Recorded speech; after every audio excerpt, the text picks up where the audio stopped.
भारत संसाधन एवं उपयोग क्लास 10th का ये पहला चैप्टर है जिसमें हम लोग संसाधन के बारे में चर्चा करेंगे। अगर आप ये वीडियो पूरा देखते हैं तो आपको सारी बातें नोट्स के रूप में समझ में आ जाएंगी और आपको कोई भी प्रश्न बाकी नहीं रह जाएगा। तो चैनल के साथ बने रहें और वीडियो को पूरा देखें। सबसे पहले हम बात करेंगे संसाधन किसे कहते हैं। तो मानव के जीवन में जो भी वस्तुएं मानव उपयोग करता है वो संसाधन कहलाता है। तो इसका जो डेफिनेशन है, परिभाषा, वो ये हो सकता है कि हमारी सभी आवश्यकताओं को पूरा करने वाले, मानव की सभी आवश्यकताओं को पूरा करने वाला जो भी चीज़ है वो संसाधन कहलाता है। तो अब बात करेंगे हम लोग कि संसाधन के कितने प्रकार होते हैं। तो संसाधन के 2 प्रकार होते हैं, प्राकृतिक और मानवीय। मानवीय यानी कि मानव निर्मित हो सकता है, और प्राकृतिक जो प्रकृति से हमें प्रदत्त है, प्रकृति प्रदत्त वस्तु जो भी है वो, और मानव निर्मित जो है वो मानवीय। अब प्राकृतिक में आता है नवीकरणीय और अनवीकरणीय। नवीकरणीय वैसा सोर्स है संसाधन का जो कि हमें सूर्य से मिलता है, वो एक संसाधन हो गया प्रकाश के रूप में। जल है वो हो गया, मतलब प्रकृति जो भी चीज़ें हमें मिली है प्रकृति से और वो चीज़ें लॉन्ग लास्टिंग हैं, हम उसका उपयोग करें और वो ख़त्म ना हो, तो वो चीज़ें नवीकरणीय के अंतर्गत आती हैं। और नवीकरणीय के अंतर्गत ये आ सकता है कि वैसी सभी वस्तुएं वैसा सभी चीज़ जो मानव उपयोग कर रहा है और प्रकृति से वो हमें मिला है वो सीमित मात्रा में है, या उसका उपयोग अगर या खपत हम लोग बहुत ज़्यादा करते हैं तो वो ख़त्म हो जाता है। जिससे कि जीवाश्म ईंधन हो गया, पेट्रोलियम, कोयला, ये सब का अगर उपयोग हम ज़्यादा करते हैं और जिस तरह से हम खपत करते आ रहे हैं तो वो एक समय ऐसा आएगा कि ख़त्म हो जाएगा और इसे पुनः फिर बनने में लाखों वर्षों का समय लग जाता है। और नवीकरणीय में क्या होता है कि उसका निर्माण जो होता है फिर हो जाता है तुरंत। जैसे कि ये सोलर ऊर्जा, सूर्य का प्रकाश को हम लोग सोलर एनर्जी उसका बनाते हैं, सोलर कुकर के रूप में लेते हैं, बल्ब जलाते हैं, बैटरी में उसका डाल के सोलर ऊर्जा को विद्युत ऊर्जा में कन्वर्ट करके पवन ऊर्जा को हम लोग विद्युत ऊर्जा में कन्वर्ट कर देते हैं, परिवर्तित कर देते हैं, उसका उपयोग करते हैं। तो ये सब चीज़ें कभी ख़त्म होने वाली नहीं हैं, उनका हम लोग समय दर समय उसका और भी उपयोग हम लोग कर सकते हैं। लेकिन ये अनवीकरणीय के साथ नहीं है। अनवीकरणीय की जो चीज़ सीमित है वो चीज़ जो है वो ख़त्म हो सकती है। अब आते हैं मानवीय की बात करते हैं। तो मानवीय के अंतर्गत आता है व्यक्तिगत संसाधन। तो व्यक्तिगत संसाधन का तात्पर्य ये है कि वैसा संसाधन जिसपे किसी स्पेसिफिक व्यक्ति का या कोई स्पेसिफिक समूह का, मतलब किसी एक व्यक्ति का या एक व्यक्ति के परिवार का अधिकार हो। जैसे कि किसी का वो पर्सनल घर हो सकता है, कोई वस्तु हो सकता है, तालाब, पोखर, नहर, ज़मीन, जायदाद इत्यादि, जिस पे उसका पर्सनल अधिकार है, वो हो गया व्यक्तिगत संसाधन। उसके बाद आता है सार्वजनिक संसाधन। तो सार्वजनिक संसाधन का अर्थ ये है कि वहाँ पर मौजूद जो भी चीज़ है वो अगर सार्वजनिक है, पब्लिकली है वो चीज़, जैसे बस स्टैंड हो गया, पब्लिकली है, कोई सामूहिक पोखर हो जाता है, सामूहिक तालाब हो जाता है कहीं पे, तो जिस पर पूरे समूह का अधिकार है, एक गांव का पूरा अधिकार है, तो वो हो जाता है सार्वजनिक। और गांव में किसी एक व्यक्ति का पोखर है तो इसका सिर्फ अधिकार होगा उस पर, तो वो हो जाता है व्यक्तिगत। अब बात करते हैं राष्ट्रीय की। तो राष्ट्रीय संसाधन वैसा संसाधन है जो हमारे आसपास मौजूद या जो भी पूरे राष्ट्र में मौजूद है, वैसा सभी संसाधन राष्ट्रीय संसाधन के अंतर्गत आता है। चाहे वो व्यक्तिगत हो, सार्वजनिक हो, मानवीय हो, प्राकृतिक प्रदत्त हो, नवीकरणीय हो, अनवीकरणीय हो, वो सारा संसाधन जो है वो राष्ट्रीय संसाधन के अंतर्गत आता है, क्योंकि वो एक राष्ट्र के नियमों, कायदे, कानून से जुड़ा हुआ है। अब बात करते हैं अंतर्राष्ट्रीय संसाधन से। अंतर्राष्ट्रीय संसाधन से तात्पर्य ये है कि तटरेखा से 200 किलोमीटर दूरी तक का जो भी चीज़ है वो, उसके बाद का जो भी चीज़ होगा वो अंतर्राष्ट्रीय संसाधन के अंतर्गत आता है। ठीक है, तो तट से 200 किलोमीटर दूर क्षेत्र के आगे का वो जो है वो कहलाता है अंतर्राष्ट्रीय संसाधन। तो ये जो बोर्ड परीक्षा आने वाली हैं उसमें अगर क्वेश्चन आएगा ऑब्जेक्टिव तो उसमें ये क्वेश्चन कट सकता है, तो उसको आप ध्यान से देख लेंगे। राष्ट्रीय की बात करें तो तट से 200 किलोमीटर क्षेत्र तक आर्थिक उपवर्चक क्षेत्र जो है वो कहलाता है।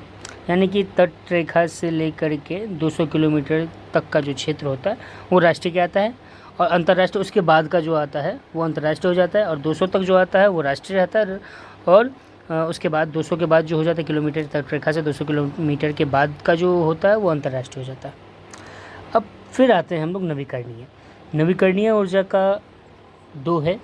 नवीकरणीय ऊर्जा को समझने के लिए दो चीज़ों को समझना पड़ेगा, एक होता है सतत, एक होता है जैव। सतत का मतलब होता है जो कंटिन्यूसली चलता रहे, जैसे कि पवन ऊर्जा, जल ऊर्जा, सौर ऊर्जा, जैसा कि मैंने बताया। अब आता है उसके अंतर्गत जैव। जैव में बात करेंगे हम लोग प्राकृतिक और वन्य। तो वन्य जीव जो भी हो गया, वह प्राकृतिक वनस्पति जो भी हो गए वो आ जाते हैं, जैसे कि हर्ब्स के लिए यूज़ किए, या फिर हम लकड़ी काट के, पेड़ काट के, लकड़ी काट के कोई उसका वस्तु सामान बनाए, तो वैसा सब चीज़ जो है वो आ जाता है हमारा प्राकृतिक वनस्पति के अंतर्गत। ठीक है, अब जो हम बात कर रहे थे अनवीकरणीय की, तो अनवीकरणीय के में बात होगा पुनः चक्रीय और अचक्रीय के बारे में। तो पुनः चक्रीय का अर्थ होता है कोई धातु, तो धातु फिर से निर्मित होने में जो धातु हम लोग को मिला है वो हमें और ढूंढने पर मिल सकता है। और अचक्रीय है जीवाश्म ईंधन, जैसे कि उसको बनने में बहुत ही समय लग जाएगा, लाखों वर्षों का समय लग जाएगा। एक और यहाँ पर चर्च होता है बहुत जगह संभावी संसाधन। तो संभावी जो होता है वो संभावी संसाधन का अर्थ ये होता है कि जिस संसाधन की होने की संभावना हो। बहुत सा ऐसा संसाधन है जिसके खोज अभी तक हम लोग नहीं कर पाए हैं, या हमें मिला है तो उसका उपयोग हम लोग नहीं कर पाए हैं। तो हमारे आसपास की बहुत सी चीज़ जिसका उपयोग अभी तक हम लोग नहीं कर पाए हैं, वैसा संभावित संसाधन के अंतर्गत आता है। अब हम लोग बात करते हैं संसाधन नियोजन की। संसाधन का विवेकपूर्ण उपयोग संसाधन नियोजन कहलाता है। ये हमेशा ध्यान रखना है कि अगर उसको विवेकपूर्ण दिमाग से सही ढंग से अगर उपयोग करते हैं तो वैसा संसाधन जो होता है नियोजन संसाधन कहलाता है। सतत विकास के लिए संसाधनों का संरक्षण होना जो है वो भी आवश्यक है, क्योंकि अगर हम कंटिन्यूसली अपना देश का, अपने राष्ट्र का, अपने ज़िले का, अपने गांव का, अपने राज्य का ग्रोथ चाहते हैं, तो जो भी संसाधन हमारे आसपास में उपलब्ध है, हमारे पास है, उसका हम लोग संरक्षण करें, उपयोग सीमित समय में करें, उसकी बर्बादी ना करें, तो उसका जो है वो नियोजन कहलाता है। अब बात करेंगे सतत विकास के बारे में। तो भविष्य की पीढ़ी को ध्यान में रखकर वर्तमान में संसाधनों का उपयोग करना, जिससे पर्यावरण प्रदूषित ना हो, सतत विकास कहलाता है।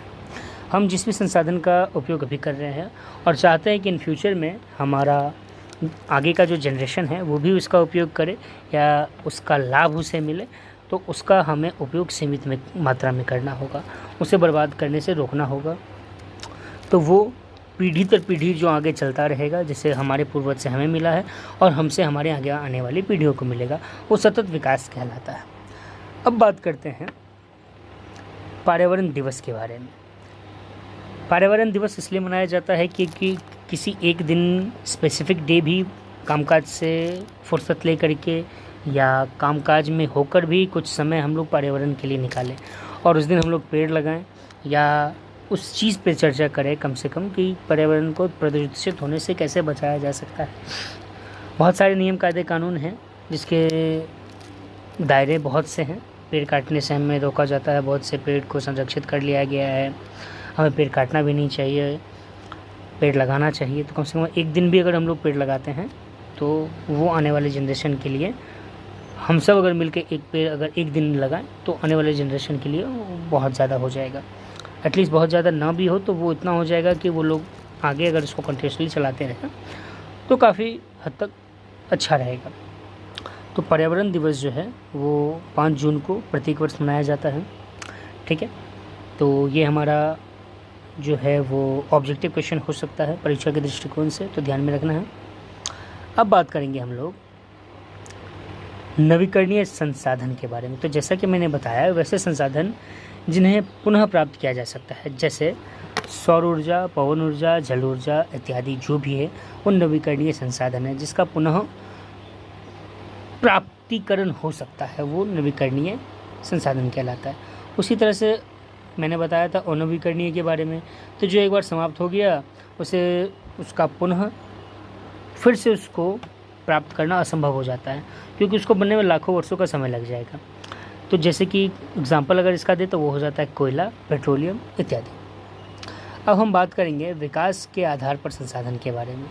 तो विकास के आधार पर संसाधन संभावी संसाधन, विकसित संसाधन, भंडार संसाधन और संचित कोष संसाधन आते हैं।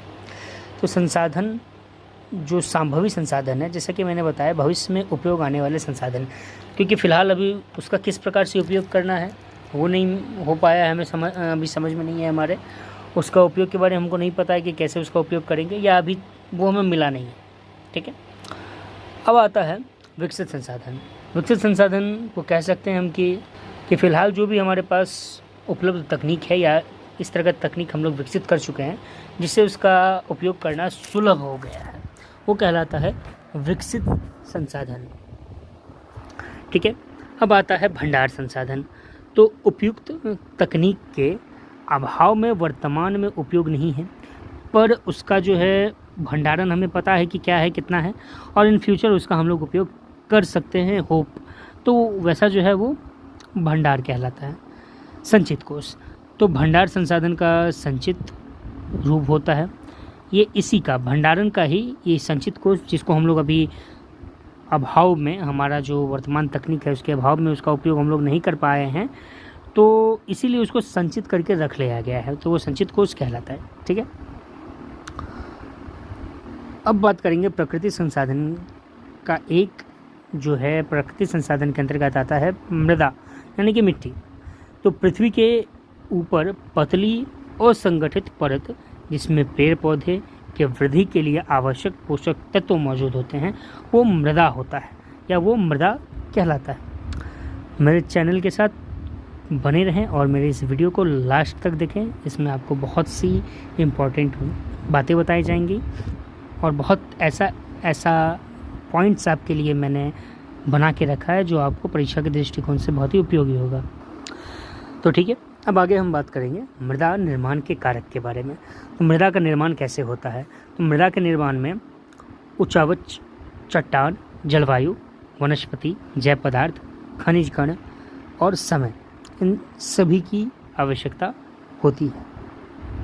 मृदा के प्रकार काफ़ी इम्पोर्टेंट है क्वेश्चन, ये आपको 2025 के एग्ज़ाम में पूछे जाने वाले हैं, तो आप इसको ध्यान से देखें। मृदा 5 प्रकार के यहाँ पे बताए गए हैं। पहला है जलोढ़ मृदा, दूसरा है काली मृदा, तीसरी है लाल एवं पीली मृदा, चौथी है लेटेराइट मृदा और पांचवी है मरुस्थलीय मृदा। तो जलोढ़ मृदा क्या है, कहाँ से मिलती है, कैसे मिलती है? तो नदियों द्वारा बहाकर लाए गए मलबे के निक्षेप से बनी मृदा जलोढ़ मृदा है। प्रमुख फसल इसमें होते हैं गन्ना, चावल, गेहूँ इत्यादि। काली मृदा, काली मृदा जो है उसका निर्माण दक्कन पठारी प्रदेश में बेसाल्ट चट्टानों के विघटन से हुआ है। तो काली मृदा का दूसरा नाम जो है वो रेगुड़ मृदा भी है, और जलोढ़ मृदा को बांगर भी कहा जाता है। ठीक है, और काली मृदा को रेगुड़ भी कहा जाता है। ये आपका परीक्षा के दृष्टिकोण से इम्पोर्टेंट क्वेश्चन है जो 1 नंबर में आपको पूछ सकता है, ऑब्जेक्टिव में आ सकता है। ठीक है, अब बात करेंगे लाल एवं पीली मृदा के बारे में। तो इस मृदा का विकास जो है आग्नेय चट्टान तथा कम वर्षा वाले क्षेत्रों में हुआ है। ठीक है, अब है लेटेराइट मृदा। तो इस मृदा का विकास उच्च तापमान एवं अत्यधिक वर्षा वाले क्षेत्रों में हुआ है। इसमें प्रमुख फसल जो है वो काजू, जो कि केरल में उपजाया जाता है, चाय, कहवा यानी कि कॉफ़ी है। ठीक है, मरुस्थलीय मृदा, इस मृदा का विकास लंबे शुष्क ऋतु, अल्प वर्षा, ह्यूमस बलुई मिट्टी वाले क्षेत्रों में होता है। इसका विस्तार जो है राजस्थान, पश्चिमी हरियाणा और उत्तरी गुजरात में होता है। तो परीक्षा के दृष्टिकोण से एक ये भी आपको सवाल पूछा जा सकता है कि मरुस्थलीय मृदा का जो है वो विकास कहाँ कहाँ है? तो राजस्थान, पश्चिमी हरियाणा, और उत्तरी गुजरात है। ठीक है, हम बात करेंगे अब भूमि के उपयोगों के बारे में। तो कृषि में लगनी जो है वो, ये भी जितने भी अभी पॉइंट्स यहाँ पे हैं वो सारे पॉइंट्स परीक्षा में पूछे जा सकते हैं ऑब्जेक्टिव्स में से। ठीक है, तो कृषि में लगी भूमि जो है 48.83% है। अकृषि भूमि जो है जिसको बंजर भूमि भी कह सकते हैं हम लोग, वो 24.80% है। वन्य में 23.54% है और चारागाह में है 2.83। ये प्रतिशत भिन्न हो सकते हैं, आप लोग इसको थोड़ा सा देख लें।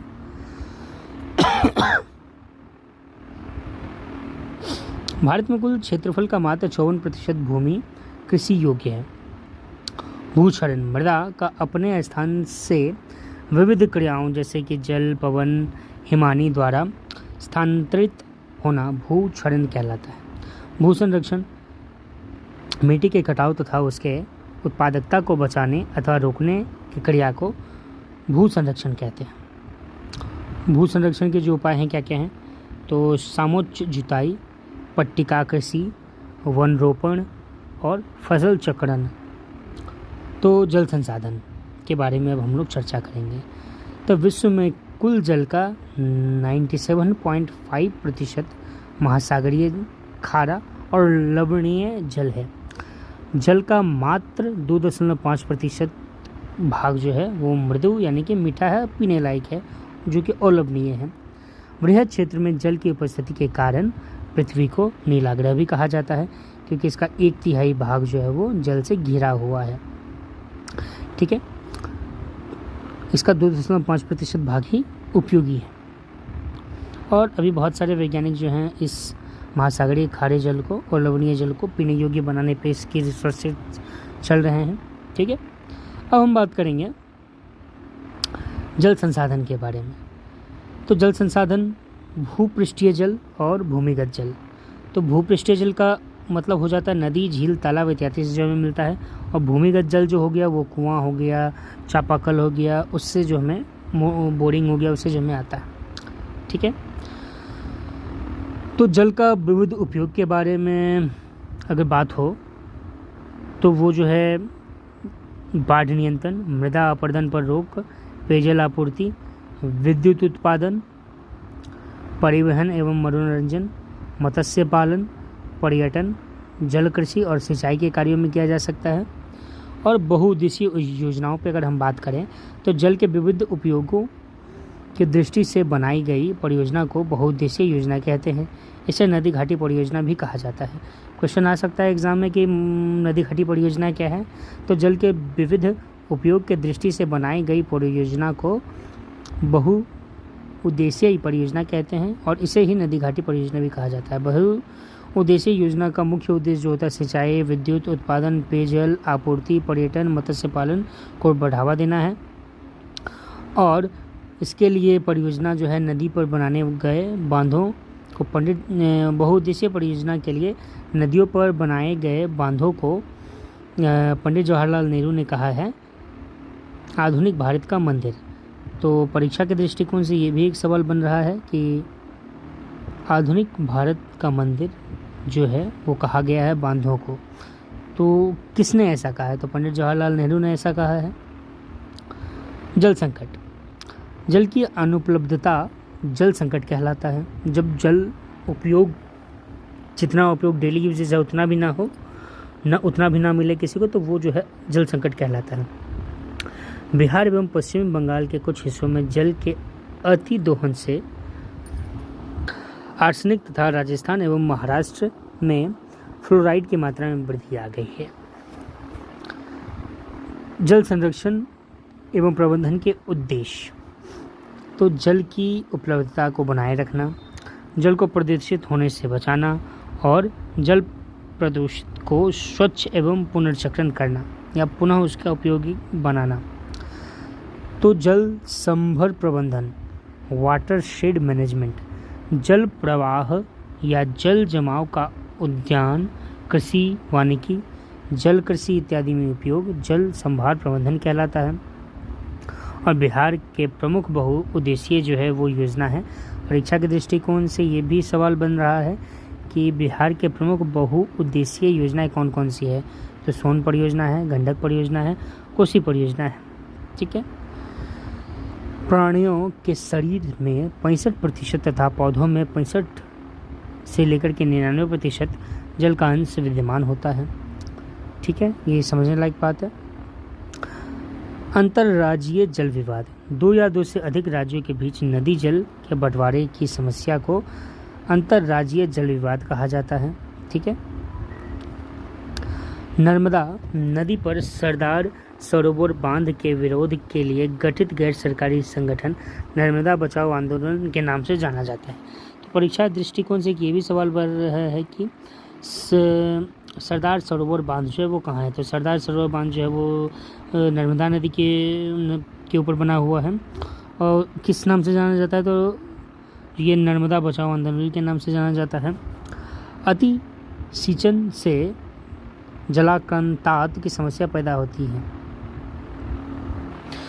अब यहाँ पर एक नया शब्द आया है, जल क्रांतता। तो जल क्रांतता का अर्थ क्या होता है। तो जल क्रांतता का अर्थ है भूमिगत जल का इतना ज़्यादा मात्रा में बढ़ जाना जो वो पादपों और जो भी पेड़ पौधा है उसके लिए वो संकट बन जाता है। तो वो जल क्रांतता कहलाता है। अब हम बात करेंगे वन एवं वन्य प्राणियों के बारे में। तो प्राकृतिक वन किसी बड़े भूभाग पर प्राकृतिक रूप से स्वतः विकसित पेड़ पौधे एवं झाड़ियों के समूह को वन कहा जाता है। भारत में 2001 में लगभग 19.27% भौगोलिक क्षेत्र जो है वो वहाँ तक वन का विस्तार था। बिहार में कुल भौगोलिक क्षेत्र का मात्र 7.1% जो है वो भाग वन का है। परीक्षा के दृष्टिकोण से ये सभी जो सवाल है वो ऑब्जेक्टिव में पूछे जा सकते हैं, तो ध्यान से देखें। खास करके उन सभी पॉइंट्स पे जहाँ पे मैंने कहा है परीक्षा के दृष्टिकोण से सवाल आने वाले हैं, तो उसको काफ़ी ज़्यादा आप लोग मार्क करें, स्क्रीनशॉट ले लें या आप कॉपी में लिख रहे हैं तो लिख के रख लें। वन के प्रकार, तो वन के प्रकार जो हैं प्रशासकीय दृष्टिकोण से हैं आरक्षित, रक्षित और अवर्गीकृत। रक्षित की बात करें तो जहाँ पे वो सुरक्षित वन के हैं जहाँ पे पशु चरण खेती करना वर्जित है। आरक्षित पे रक्षित है वो भी संरक्षित है, लाइसेंस प्राप्त लोग लकड़ी काट सकते हैं, जा सकते हैं। ठीक है। अवर्गीकृत, लकड़ी काटने या पशु चराने पर कोई प्रतिबंध वहाँ पर नहीं होता है, वो अवर्गीकृत वन है। वन के घनत्व के आधार पर ये सभी प्रश्न जो यहाँ पे आएंगे वो परीक्षा के दृष्टिकोण से उपयोगी है। तो अत्यंत सघन वन जो है 1.66% है, सघन वन 3% है, खुले वन 7.12% है, झाड़ियाँ एवं अन्य वन 8.68% है, मैंग्रोव वन जो है 0.14% है। ठीक है। जैव विविधता, तो जैव विविधता के बारे में अगर बात की जा रही है यहाँ पर तो समझना ये है कि पृथ्वी पर पाई जाने वाली जीवों की विविधता की जैव विविधता कहा जाता है। यानी कि हमारे आसपास या हमारे समक्ष जो भी चीज़ है हर एक में दूसरे की अपेक्षा कुछ ना कुछ डिफरेंसेस हैं। ठीक है। तो जो वो विविधता है, ठीक है, वो यूनिटी इन डाइवर्सिटी जो है वो पेड़ पौधे सूक्ष्म जीव तथा बड़े जीव जो हैं वो इसमें शामिल हैं। पटना का संजय गांधी जैविक उद्यान जैव विविधता का प्रतिनिधित्व करता है। तो एक परीक्षा के दृष्टिकोण से सवाल बन गया यहाँ पे कि संजय गांधी जैविक उद्यान कहाँ है। तो ये जो है वो पटना में है। और ये जैव विविधता, दूसरा सवाल यहाँ पे ये भी बन सकता है कि जैव विविधता जो है वो पटना में कहाँ है जैविक उद्यान। तो संजय गांधी जैविक उद्यान जो है वो पटना में है। सड़क का संबंध भारत से है, ये भी इम्पोर्टेंट पॉइंट है। यहाँ पे मैंने जो भी बुक्स हैं हमारे पास अवेलेबल उससे मैंने छांट के पॉइंट्स बनाए हैं यहाँ पे। भारत के सड़क के बारे में हम विस्तार से थोड़ी अगली वीडियो में बात करेंगे। तो सड़क जो है उसके बारे में अब देखते हैं आगे। भारत के 68 करोड़ हेक्टेयर भूमि पर वन जो है वो विस्तारित है। भारत में सर्वाधिक जो है वन प्रतिशत जो है वो मध्य प्रदेश में है, 11.22%। परीक्षा के दृष्टिकोण से ये भी सवाल बन रहा है। वन स्थिति रिपोर्ट के अनुसार भारत में 20.5% 2001 के हिसाब से। भौगोलिक क्षेत्र वन का विस्तार है। पर्यावरण को संतुलित रखने के लिए किसी क्षेत्र में कम से कम 33% भाग का वन का होना जो है वो आवश्यक है।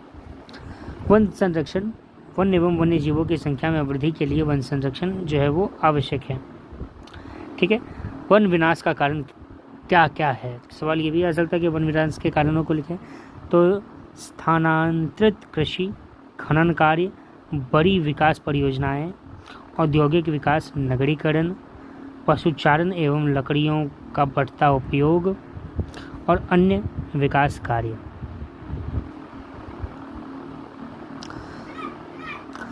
अब चर्चा करेंगे वन्य जीवों के हस्त के कारण।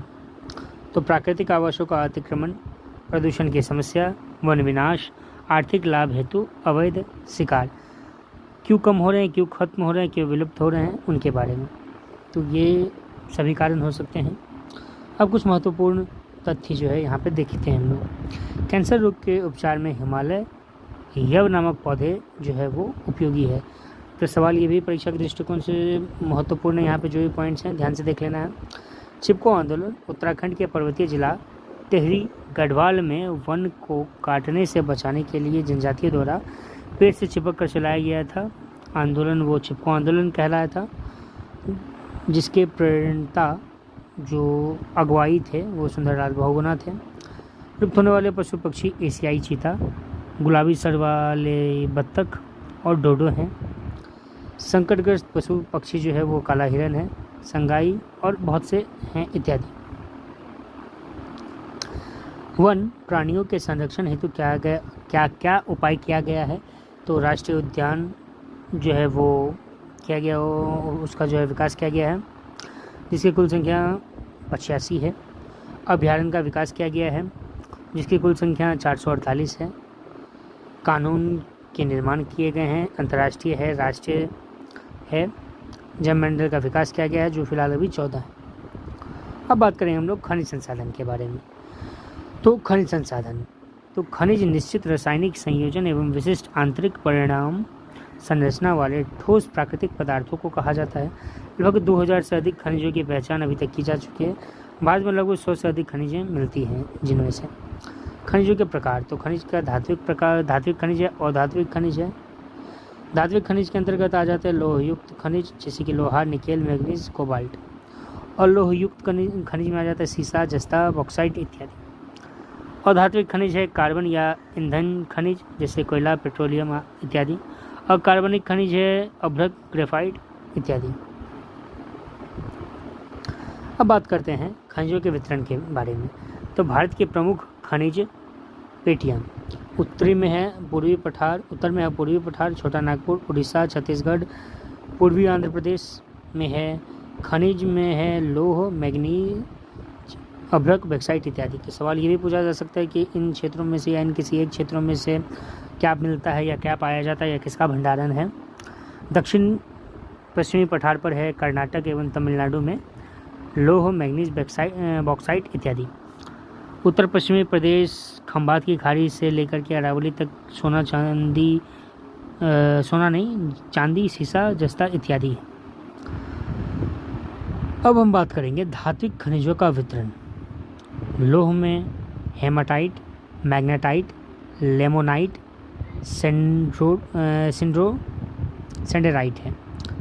भंडारण, इसका जो है भंडारण 1427.1 लाख टन है 2004 के हिसाब से। कर्नाटक में 25%, बेल्लारी, सिंदूर आदि। छत्तीसगढ़ में 20%, दंतेवाड़ा, दुर्ग, रायगढ़, बिलासपुर। उड़ीसा में 19%, गुरु महेशनी, बादाम पहाड़ आदि। झारखंड 15%, पूर्वी एवं पश्चिम सिंहभूमि, पलामू, धनबाद आदि। अन्य राज्य हैं इसके महाराष्ट्र, आंध्र प्रदेश, तमिलनाडु। अब हम बात करेंगे मैग्नीज अयस्क के बारे में। तो मैग्नीज उत्पादन में भारत तीसरे स्थान में। ये बहुत सारे परीक्षा के दृष्टिकोण से इंपॉर्टेंट सवाल है, बोर्ड परीक्षा के हिसाब से भी और अन्य परीक्षा के हिसाब से भी। उपयोग है इसका बैटरी में, पेंट में, कीटनाशक में, पेंट जो कलर करने वाला होता है वो पेंट में और कीटनाशक में। भंडारण इसका 1670 लाख टन है।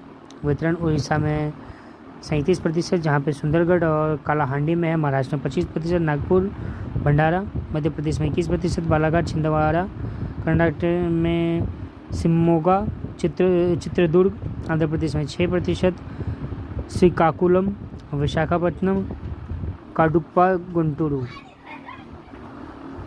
बॉक्साइट, अलोह धातु अल्मुनियम धातु निकाली जाती है, ठीक है। अलोह धातु अल्मुनियम धातु निकाली जाती है, जिसका उपयोग वायुयान में किया जाता है, विद्युत में किया जाता है, बर्तन बनाने में किया जाता है और सफ़ेद सीमेंट में किया जाता है। भंडारण इसका 3037 मीटन है,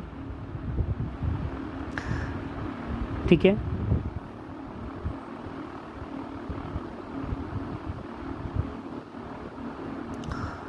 उड़ीसा 42% है, गुजरात 17.35% है, महाराष्ट्र 12% है, छत्तीसगढ़ 6% है और अन्य राज्य जो है जिसमें है ये झारखंड और कर्नाटक आ जाते हैं। तांबा अलोह उद्योग है, सबसे ज़्यादा इसका उपयोग विद्युत में किया जाता है, उसके बाद बर्तन में है। भंडारण 125 करोड़ टन है, जिसका वितरण झारखंड के पूर्वी पश्चिमी सिंहभूमि है, हजारीबाग है। राजस्थान में खेतकी, सिंघाना और मेघला है। मध्य प्रदेश में बालाघाट घाट है। छत्तीसगढ़ में दुर्ग है। आंध्र प्रदेश में खम्मन गुंटूरू है। कर्नाटक में चित्रदुर्ग हासन है। महाराष्ट्र में चंदापुरा है, ठीक है। अब हम बात करते हैं अधात्विक खनिजों के वितरण के बारे में, ठीक है। अधात्विक खनिज जो है भारत विश्व में अभ्रक का अग्रणी उत्पादक है। उपयोग इलेक्ट्रॉनिक्स, विद्युत उपकरणों में, मिट्टी के खिलौने में है। भंडारण इसका है 59,069 टन। वितरण है बिहार में, झारखंड में, बिहार झारखंड को मिला करके जो है इसका 80% अभ्रक का उत्पादन करता है अकेले, ठीक है। USA जो है, यूनाइटेड स्टेट ऑफ अमेरिका, भारतीय अभ्रक का प्रमुख आयात जो है वो है। चूना पत्थर के बारे में बात की जाए तो भंडारण इसका 204 मीटन है। 2009 के हिसाब से उपयोग किया जाता है इसका सीमेंट में, लोह इस्पात में, रासायनिक उद्योग में, उर्वरक, कागज एवं चीनी उद्योग में किया जाता है।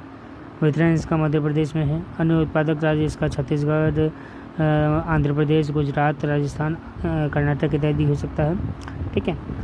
अब हम बात करते हैं खनिजों का आर्थिक महत्व जो है। खनिजों को उद्योगों की जननी कहा गया है।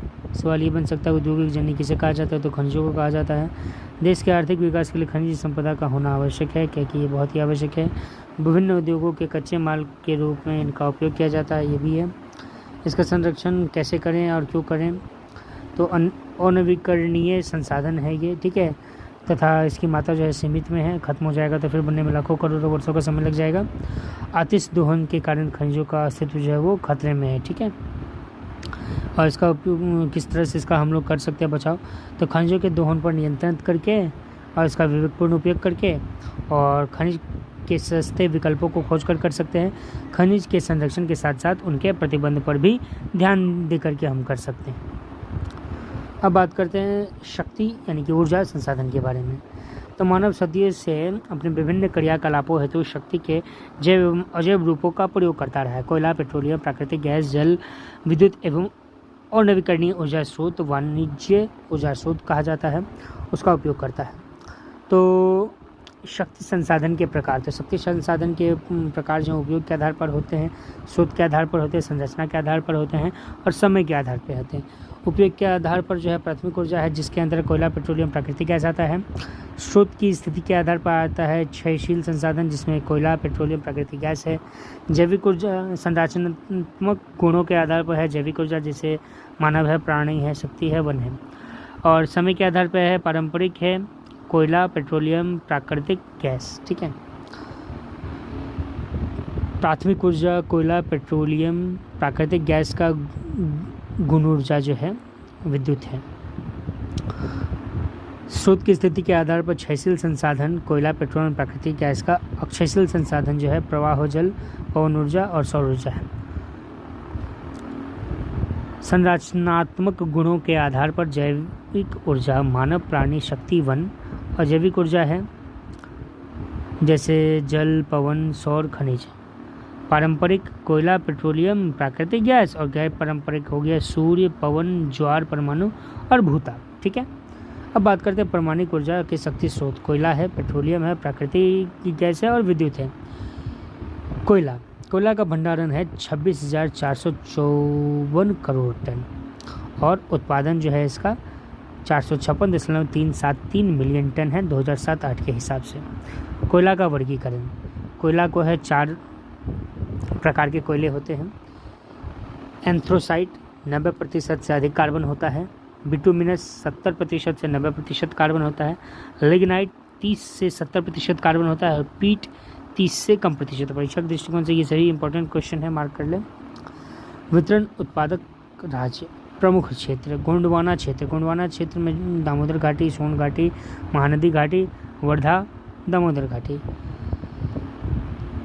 तरशियरी क्षेत्र जो है वो असम है, अरुणाचल प्रदेश है, मेघालय है, नागालैंड है।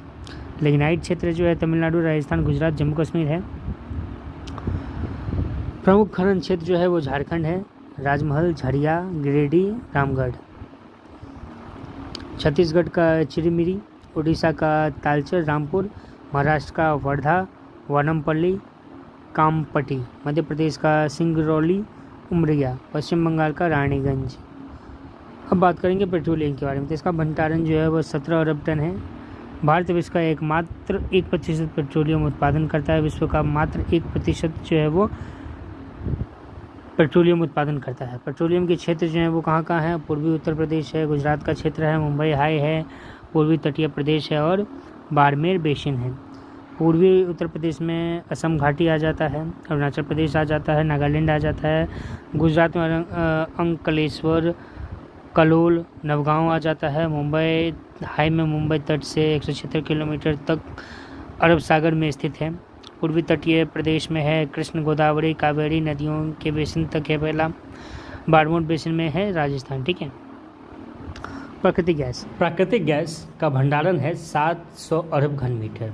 उत्पादन 3082 करोड़ घन मीटर 2005 और 4 और 5 के हिसाब से। उपयोग मशीन चलाने में, विद्युत उत्पादन में, खाना पकाने तथा मोटर गाड़ियों को चलाने में। वितरण प्रायः पेट्रोलियम उत्पादक क्षेत्रों में ही प्राकृतिक गैस भी मिलता है। पूरे देश में 5340 किलोमीटर गैस पाइपलाइन बिछाई गई है। हजीरा, बीजापुर, जगदीशपुर गैस पाइपलाइन देश के पश्चिमी एवं उत्तरी भारत के औद्योगिक केंद्रों को जोड़ती है। ठीक है। विद्युत शक्ति प्रकार एवं प्रमुख केंद्र, जल विद्युत, ताप विद्युत, परमाणु विद्युत। मुख्य जल विद्युत परियोजनाएं, पहला है भाखड़ा नागल परियोजना, सतलज नदी, पंजाब हरियाणा में, पंजाब हरियाणा दिल्ली राजस्थान। दामोदर घाटी परियोजना, दामोदर नदी पे, बिहार, झारखंड, पश्चिम बंगाल। कोसी परियोजना, कोसी नदी, नेपाल, बिहार। रेहंद परियोजना, सोन नदी, उत्तर प्रदेश। हीराकुंड परियोजना, महानदी, उड़ीसा। चंबल घाटी परियोजना, चंबल नदी, राजस्थान, मध्य प्रदेश। तुंगभद्रा परियोजना, तुंगभद्रा नदी, कर्नाटक। ताप शक्ति, कोयला, पेट्रोलियम एवं प्राकृतिक गैस से उत्पादन किया जाता है। राष्ट्रीय ताप विद्युत निगम NTPC द्वारा देश का अधिकतर ताप विद्युत उत्पादन का कार्य होता है। अब हम बात करेंगे परमाणु शक्ति। परमाणु विखंडन विधि से परमाणु शक्ति का निर्माण किया जाता है। आणविक खनिज, यूरेनियम, इल्मेनाइट आदि। प्रमुख परमाणु ऊर्जा उत्पादन केंद्र, तारापुर, महाराष्ट्र। एशिया का सबसे बड़ा एवं भारत का पहला परमाणु ऊर्जा उत्पादन केंद्र है। दूसरा राणा प्रताप सागर, राजस्थान। कलपक्कम, तमिलनाडु। नरोरा, उत्तर प्रदेश। ककरापारा, गुजरात। कैगा, कर्नाटक। कुंडनकुलम, तमिलनाडु। ये सभी काफ़ी इंपॉर्टेंट से पॉइंट्स हैं, इसको नोट, ये परीक्षा के दृष्टिकोण से आने वाले सवाल हैं जो कि ऑब्जेक्टिव में पूछे जा सकते हैं। अब हम बात करेंगे गैर पारंपरिक शक्ति के स्रोत एवं वितरण प्रमुख केंद्रों के बारे में, जहाँ पढ़ेंगे सौर ऊर्जा, पवन ऊर्जा, ज्वारीय तथा तरंग ऊर्जा, भूतापीय ऊर्जा, बायोगैस एवं जैविक ऊर्जा। सौर ऊर्जा, गुजरात राजस्थान में अधिक संभावनाएं हैं। फोटोवोल्टाइक सेलों की सहायता से सूर्य किरणों को ऊर्जा में परिवर्तित किया जाता है। पवन ऊर्जा, तमिलनाडु, राजस्थान, गुजरात, महाराष्ट्र, कर्नाटक। भारत विश्व का सबसे बड़ा पवन ऊर्जा का उत्पादक देश है। ज्वारीय तथा तरंग ऊर्जा, खंभात की खाड़ी, कच्छ, सुंदरवन। भूतापीय ऊर्जा, हिमाचल प्रदेश, मणिकर्ण, लद्दाख, पूगा घाटी। बायोगैस एवं जैव ऊर्जा, कचरे को ऊर्जा में बदलने की एक परियोजना दिल्ली के ओखला में शुरू की गई है। ठीक है। अब शक्ति संसाधनों का संरक्षण, ऊर्जा की बचत, ऊर्जा की बढ़त का प्रचार करना है। ऊर्जा के प्रयोग में मितव्ययिता लाना, ऊर्जा के नवीन क्षेत्रों की खोज करना, वैकल्पिक साधनों का उपयोग पर बल देना, अंतर्राष्ट्रीय सहयोग, यूएनओ, ओपीईसी, डब्ल्यूटीओ इत्यादि। तो दैट्स ऑल फॉर टुडे। अब अगले क्लास में हम अगले चैप्टर को कैप्चर करेंगे। Thanks for watching, stay tuned with us.